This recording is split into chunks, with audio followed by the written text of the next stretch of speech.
Hello, I'm with a very interesting individual, Dan Cain, who's a self-described mentalist. I've seen him perform, and he does some amazing things. Dan, welcome. Thank you very much, Dave. You can tell me what I'm going to ask you. Oh, no, you don't do that. That's right. Tell me about yourself. I'm a mentalist. It's a little bit different from being a magician.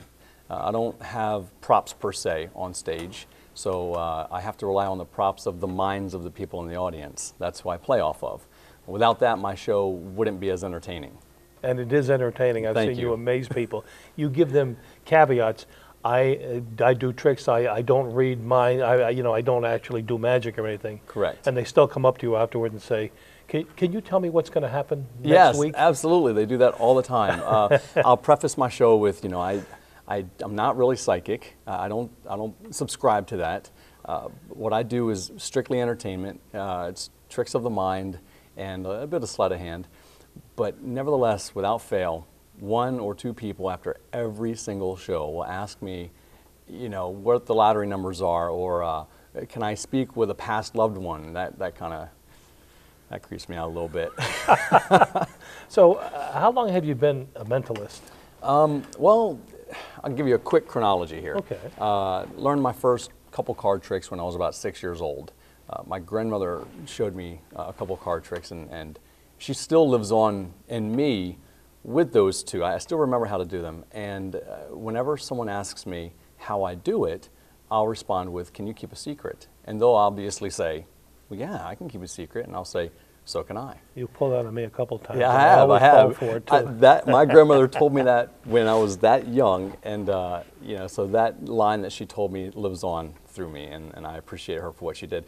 And so my parents bought me a magic set, shortly after, and I kind of did that thing for a little bit, what the kids do in magic, but it kind of went by the wayside. Yes.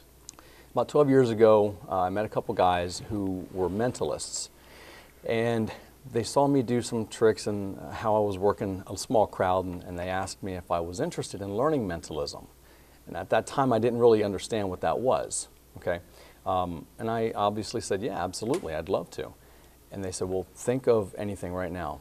So I did, and they told me. They told me what I thought, just like that, and that was power. That was something else, and I wanted to know. And they taught me quite a bit, and about 7 years ago, my wife is the one who actually told me I should make money at it. And I'm just as good, if not better, than those guys on television. Why did you think about that? Well, as a mentalist, I thought that was a good idea. So yeah, I started my company, targeted companies, other companies. I do corporate shows, All right. And it's done very well for me, very well. I've met some really great people along the way, and I hope to continue. Now, you operate out of Delaware, but you travel all over the country. All over the country, really? All over the country, yep.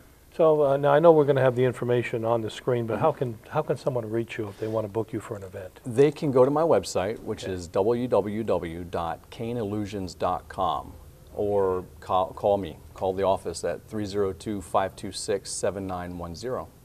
What's your favorite venue? I like after dinner banquets, like sales meetings. Corporations have big sales meetings once or twice a year. And they have a dinner, and I go up on stage, and I love to just wow them after they've had their bellies full and they're just letting their hair down and they're relaxed, because that's the real person. The uptight people before the dinner that they're trying to impress, but after dinner they're relaxed. That's who I want to see when I'm on stage, and those are the venues I love, those type of corporate events. And above and beyond the entertainment value, you also teach people how to de-stress. I do. My latest book called Reprogram to De-Stress, You Are What You Remember. I teach how to use autogenic training to heal yourself from the inside and de-stress through daily activities.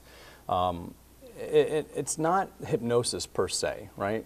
I allow the reader to really reflect on who they are, what's important to them, and it's almost like a workbook.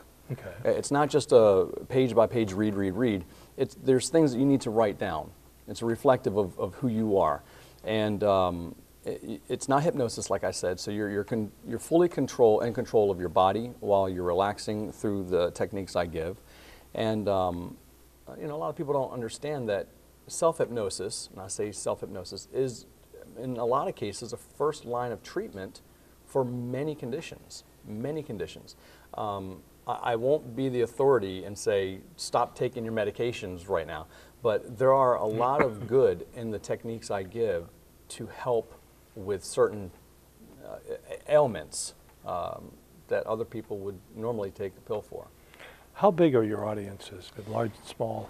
I've done shows, intimate shows for about 20 people, and I've done shows as large as 2,000 people. 2,000 people. Yeah. So how far in advance do people have to book you? Say a business was having, or a corporation was having an annual dinner.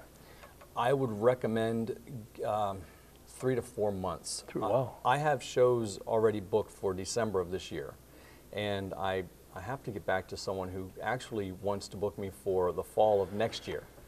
So yeah, I would hope that you give me a 3 to 4 month window to schedule you in, because I get booked pretty quickly. And I know that you also speak before civic groups and such. Speak, not really entertain, but speak to let them know what you do. And sure.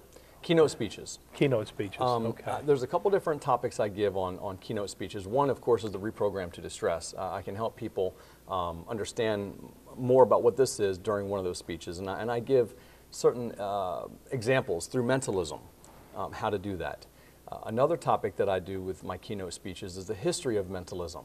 As boring as that might sound, who likes history, right? The history of mentalism is very fascinating. It goes into, I speak on how mentalism is involved in religion, business marketing.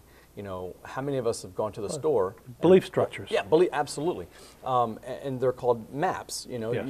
You create maps based on your experiences in life, and I can help you understand what those symbols on those maps mean, and for you to change how you react to them.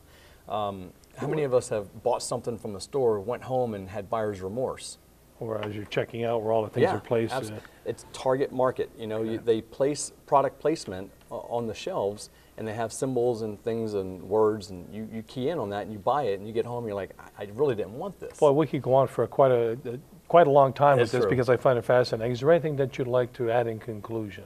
I do have a couple general admission shows coming up. Okay. You can go to my website, find out all the schedule of events, and go to the general admission, look for that, and you can go. But typically I do a lot of corporate stuff, so yeah.